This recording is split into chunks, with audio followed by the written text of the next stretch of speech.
Hi, my name's Marcus Johnston. It's a video following on from the first video produced in relation to speed cameras and speeding offences, and this one is going to deal with mobile phone offences. It's actually recorded on the same day, in fact just after I produced the last video, so it's not as though I've only got one shirt and one tie that I wear for all of these.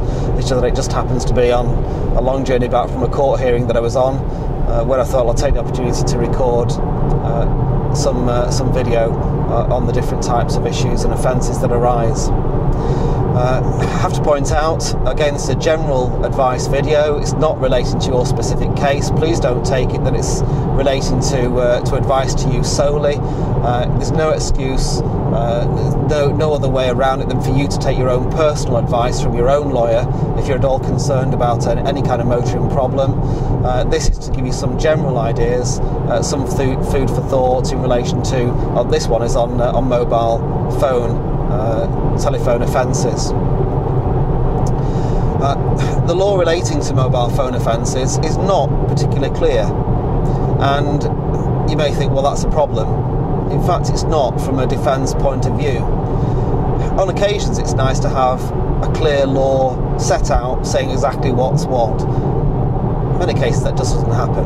The law is very confusing. There's all sorts of problems that can arise. With mobile phone offences, the law is uncertain, largely because the law was designed in a way to allow it to continue to develop with advances in technology. And so the mobile phone offences contained in the construction and use regulations refers to mobile phones, but it also refers to other types of interactive communication.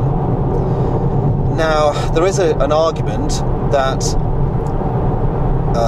a device that isn't a mobile phone can be caught by the wider legislation relating to interactive communications, whereas the law relating to a mobile phone, if you in fact are using a mobile phone, is relating to making or receiving a telephone call.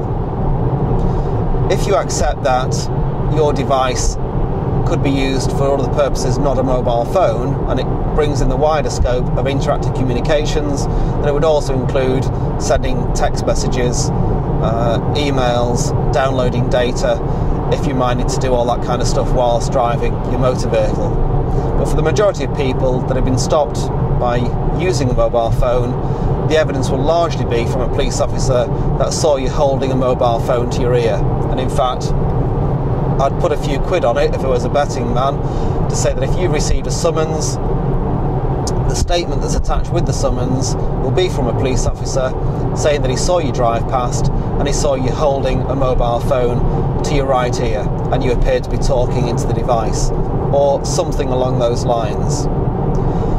You may think, well, I'm banged to rights, I'll just have to accept it. Please think again. We win an awful lot of mobile phone cases because the evidence is just not there unless you accept it.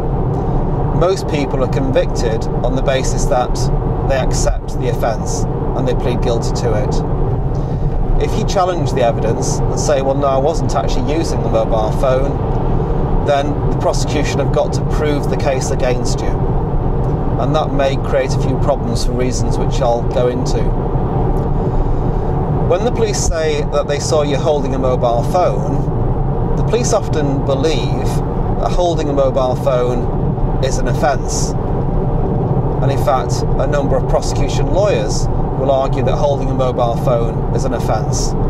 I would argue quite strongly that it's not. In the same way, if you were holding a sandwich or a cigarette or a CD, that's not an offence of using a mobile phone. There may be a separate offence, there may be a wider offence of not being in control of the vehicle, but of course if you're charged with using a mobile phone, you've not been charged with not being in control with the vehicle, not being in control of a vehicle. And so if the offences are the charges using a mobile telephone, the fact that you're accused of holding a phone isn't necessarily the same thing.